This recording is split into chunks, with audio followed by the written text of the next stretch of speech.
Welcome to the Music Ed Matters podcast.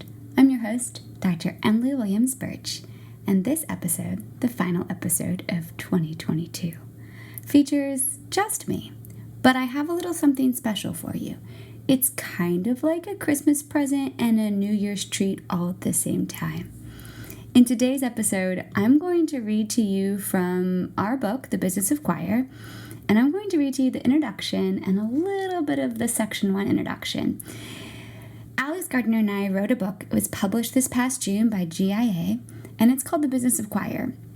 The book was designed to fill the gaps of what we felt we missed in our music education careers about the business side of choir.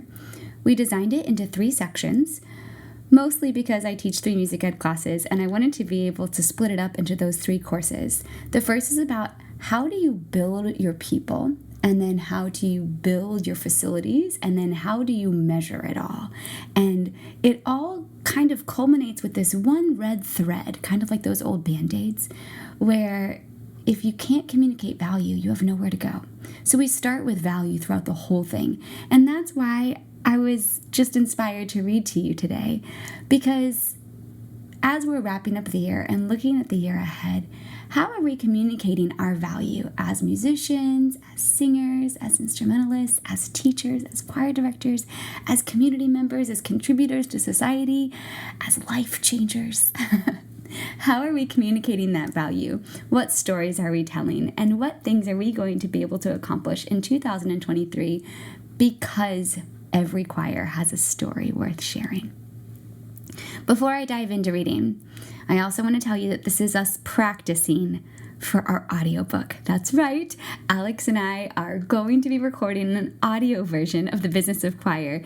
You can look for it coming out this fall or next spring. It's going to be a big project, but this is an opportunity to practice that exactly. If you are looking for some way to support the Music Ed Matters podcast, I would love it if you could rate and review us. That's a big deal. It's how a lot of our new guests are finding us these days, which is so awesome. I have some fantastic guests coming your way in January that found us because they found the podcast, and they have really awesome conversations that you're going to love to hear. I can't wait for January's episodes. If you're also looking for ways that you can support the podcast for just a couple dollars a month, you can help support the costs that are associated with streaming and storing all of the episodes. I always give every guest a little bit of a gift and a thank you because they've given of their time and shared their expertise with us on the show. So that's over at patreon.com/musicedmatters. Lots of options over there. Plus, you get bonus episodes every month, and I have a blast recording those. You're part of this small, tight-knit community, and it's so much fun. So go check out patreon.com/musicedmatters. Of course, all of the episodes this year were brought to you by Kaleidoscope Adventures because Alex Gardner and I are going to be a part of a choir festival in June in Myrtle Beach, and we are getting so very excited about it. Don't worry, we'll talk more about that later. Finally, last little tidbit of announcement before we crack open the book and start reading together. This episode is part of a 2-part series related to advocacy and collaboration. You'll hear more about it in the next episode when Alex comes on the podcast and actually flips the mic and interviews me. At the beginning of December, our choir has an outreach branch that does all different types of programmings for community centers, for schools, for places that don't have music in their lives, bringing the power of music to different communities within our town of Savannah. And our local TV station did a really cool news clip on that, and it's a great example of advocacy and collaboration in action. Now, I am not telling any of this to you to toot my own horn. That's just not my jam. However, I think that every time someone does something in our field, we should celebrate what they've accomplished, but also look for ways that we can get ideas from it. So I hope that it sparks some ideas, and we'll be talking more about that in the next episode. But it ties together with this because our outreach program would have never happened had Alex and I not written this book. It was through writing this book where I was really getting in tune with communicating the value and the story of what happens when people sing together that I realized there was a piece of the puzzle that our choir, our community choir, Rise, wasn't fulfilling. That yes, we were touching the lives of young people who were singing and learning how to do so many things through the power of song, including create gorgeous choral music. But I realized there were parts of our community that didn't have access to that power of music. And that's where our outreach program came from writing this book. So that's how it all kind of ties together. If you want to find out more about the book, it has its own website, thanks to Alex, businessofchoir.com. All right, that is totally enough announcements. Patreon, review, Business of Choir, what's coming up. Okay, we're good. Let me read to you. This is the Business of Choir introduction. Every choir has a story worth sharing. Time and again, choirs create community in incomparable ways through a myriad of memorable performances, empowering rehearsals, and much more.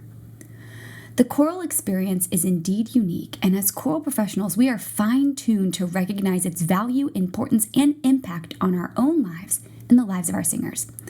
Like you, both of us are practicing choir directors, and we can personally attest to the cathartic feeling of being around, quote, our people.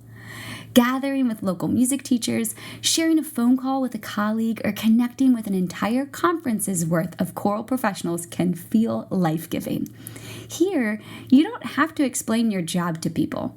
Everyone around you understands exactly what you do and the difference you make in the lives of your singers and in your community.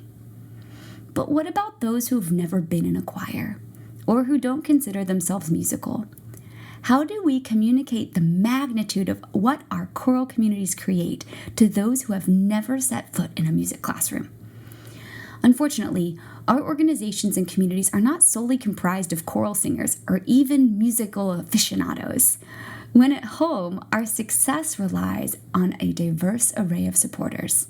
Donors, volunteers, local businesses, staff, and board members, just to name a few. Apart from managing people, managing a choir often feels like, or quite literally is, running a business. Our degrees are in music, yet our jobs are buried in financial reports. Day in and out, we teach and lead rehearsals during the day and after hours. On top of the educational leadership expectations, we're buried in phone calls from vendors, grantors, and insurance agents. We feel weightless from the success of today's concert, only to be brought back to earth by the weightiness of tomorrow's to-do list. If you see yourself in any of the scenarios above, this book is for you. We wrote this book for every fundraising director, development associate, communications manager, marketing designer, volunteer coordinator. Oh, wait, aren't you the choir director? All of these things? This book is for choir directors who are seeking direction and clarity in taking the next big step in their organization's journey. Perhaps that's expanding fundraising efforts, hiring your first administrative professional, or fine-tuning your organizational policies and practices, especially related to accessibility, diversity, equity, and inclusion. If you have any administrative responsibilities as a choir director, this resource is for you. By analyzing our unique story as choral artists and administrators, we've created this book to address the various elements of organizational administration and leadership within 3 distinct lenses: theory, practice, and action. Beginning with theory, you will find an interview with a seasoned choral practitioner who will introduce and underline the importance of each section. We expand upon this wisdom by providing insight, dialogue, and best practices for each topic, drawn from our own experiences and from those of our colleagues from across the United States. Finally, each chapter will leave you with practical action items, both small steps forward and big picture changes to help you advance your professional development and organizational growth. At the onset of our careers, we subscribed to the notion that the music would be enough to sustain our choirs. However, we've since recognized that the necessary yet tedious administrative elements of leading a choir can sometimes eclipse the pure joy of choral singing. Through this resource, we hope to offer a foundation for organizational leadership that can allow that joy to return in full, even magnified. Before you even turn the next page, let's start with your first action item. Write down a tangible goal that reflects your reasons to read this book. Be sure it's measurable and will motivate you to keep turning the pages. All right, let's begin. Section 1, Building Capacity and Support. Imagine for a moment that you are at your local banquet hall. You're outside the dining room, standing underneath a lofted ceiling and on top of an abstractly designed carpet. Out there, it's quiet. So quiet that you can hear the dull rumbling from the room ahead. Inside is an array of tables filled with people enjoying a main course. You finished your meal a little early and stepped outside for a bit of quiet, calm air. At ease, you return to your seat. The room is dimly lit but freshly adorned. Each table bears a white tablecloth, an ornate flower arrangement, and flickering votives. As you walk in the direction of your seat, you notice how happy everyone seems to be, laughing, talking, and the like. As you pass one particular table, you notice how captivated they are with one another. One person is telling a story while the others are rapidly listening. Suddenly, they erupt with laughter, obviously responding to some hilarious joke. Instantly, you're overcome with nerves. You feel the color drain from your face as a cold sweat develops on your forehead. As you sit in your seat, your hands start to slightly shake. What am I doing here? After taking a sip of water, you cast a glance across to the person seated opposite you. This is the parent of a member of your choir. They also happen to be the president of your local Rotary Club. As they explained it a month ago, their child, along with many of their friends, has enjoyed an incredibly beneficial experience as a member of your choir. As such, they thought it would be appropriate to invite you to be a guest speaker at their annual Rotary dinner.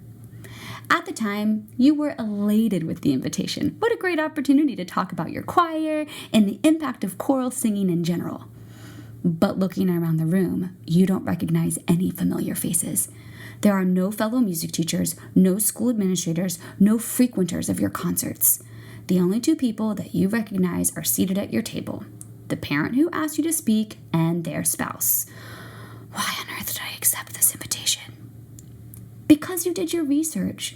You know that Rotary is a network of business and professional leaders who come together for mutual goals of service and community prosperity. But who are these people exactly? Are they lawyers, doctors, small business owners, car salesmen? As far as you can tell, none of them are musicians. What do I even say to these people? If you, the choral professional, have ever found yourself in this kind of situation, or when you inevitably are faced with similar circumstances, it's important to remember one thing. Your choir is worthy of a keynote speech. Your choir is worth talking about. It is worthy of being recognized by your community. It is worthy of being known. So why is it so easy to let stage fright take over when we are faced with the opportunity to talk about our choir's value to those outside our organization? Why is it so easy to feel like we aren't meant to be in the room? Why do we sometimes feel that our choirs are irrelevant to our communities? Before we answer that, we'd like to set the stage for section 1 of the book by introducing you to someone who would likely thrive in the setting depicted above, Dr. G. Philip Schultz III. Dr. Schultz serves as the Associate Artistic Director of Vocal Essence, a multifaceted choral organization that is based in Minnesota's Twin Cities. Why would Dr. Schultz thrive in a room full of non-choral people? Because Dr. Schultz excels at translating the value of choral singing to the masses. In the following conversation with Dr. Schultz, you'll witness the communicability of choral music. Beyond musical matters, Dr. Schultz describes a mindset that effectively conveys a musical mission and vision to a broad spectrum of potential supporters. Side note, you heard this full interview in episode 81 on the Music and Matters podcast, so you've heard from Dr. Schultz before. But I'm going to keep reading because I want you to see how we tie all of this together. We asked Dr. Schultz, how would you describe the mission of Vocal Essence? How do you communicate that mission? He said, Vocal Essence is an organization that believes in using the power of singing to create community connections, to embrace differences, to amplify voices that haven't often been heard, and to make a difference in our community. It is important that you can articulate exactly what your mission is, as well as how you live out that mission based on your values. Within my group, Singers of This Age, formerly Vocal Essence Singers of This Age, or VSOTA for short, we defined this at the beginning of each season. When we started, our stated purpose was to create a space where students could bring all of themselves and their communities into a new community to learn from each other and grow together and embrace difference. Over time, the singers put flesh on those bones by saying that Visoda exists to give students the skills to be agents of social change. We achieve this through the lens of creativity, collaboration, and communication. We asked, what is the value of choral singing? He said, the act of choral singing is one of the most transformative and vulnerable experiences. Music itself can be transformative. With music, we can learn about cultures different than our own, or sing profound texts that make us think about how we engage with the world around us. Yet singing together is even more vulnerable. There are people next to you who you can hear your voice. You must be willing to share that freely and work together in an organic way. For me, the value of choral singing lies in the people. In all my choirs, I want to create a space where singers can be brave, where they can have courage to say what they need to say in love and know that it will be received with love. And while we may disagree, we should be able to communicate with one another, find the differences, and gather towards some commonality, a common ground. It creates something that's larger than each of us. There aren't many spaces like that in this world. How do you communicate the value of choral singing to those who have not experienced it for themselves? We know more and more that leaders of independent choruses and school choirs are entrepreneurial leaders. We're going to engage our singers, their family members, our constituents, donors, and patrons. There are some whose experience with singing was not life-giving. Some might recall a time when someone told them that they couldn't sing altogether. Regardless of the experience, for me, it starts with the music. That's the vehicle we use. Through music, we create an environment that develops confidence, the ability to communicate ideas and work with others. The way this is accomplished is through the gift of singing together. We use singing to spark conversation, to create. Let's create a visual scene. Your singers are divided into small groups to create a silent movie for a particular text that they're singing. There are all sorts of creative possibilities. This allows them to use their imagination and bring meaning to the music.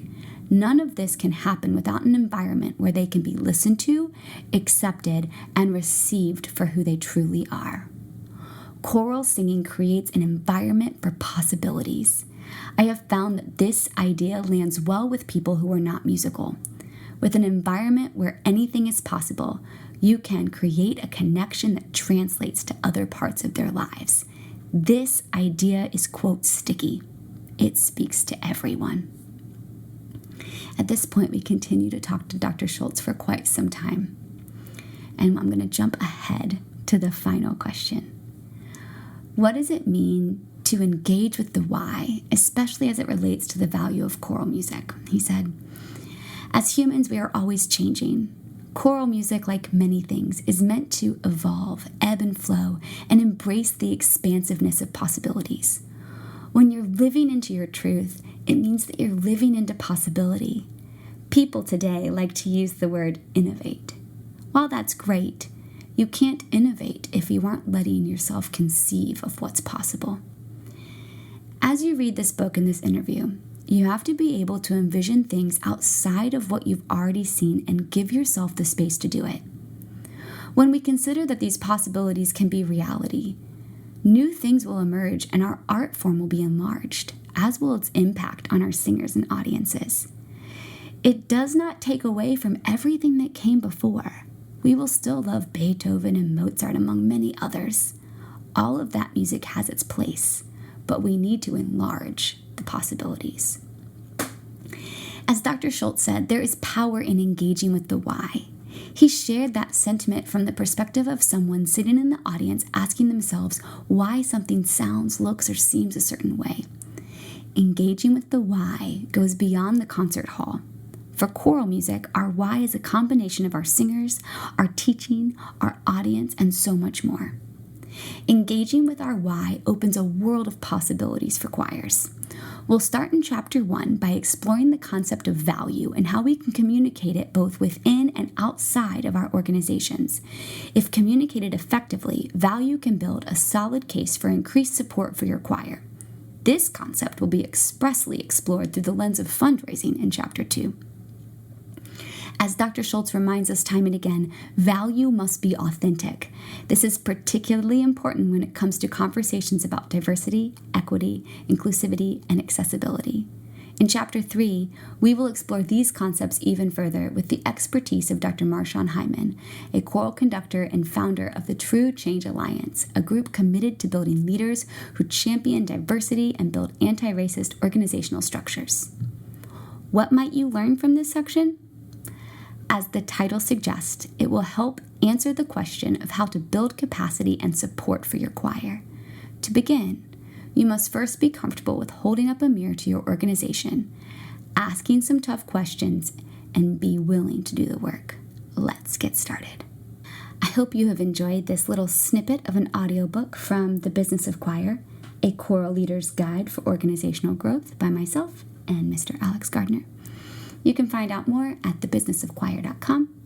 We'd love to know what you think. There's a place there you can leave us comments and all sorts of really cool things. But remember, none of this would be possible without the support of our Patreons over at patreon.com/musicedmatters. None of it would be possible without you, the listeners. Every time you listen all the way to the end, it helps boost our numbers so that we continue to have awesome sponsors of the podcast. So in case no one has told you today, whatever it is you're doing, whatever you're finding value in, you, my friend, you matter. We all know that music matters, especially how we communicate the value of what we do as music educators. And I'll see you next time, or should I say next year, on the Music Ed Matters podcast.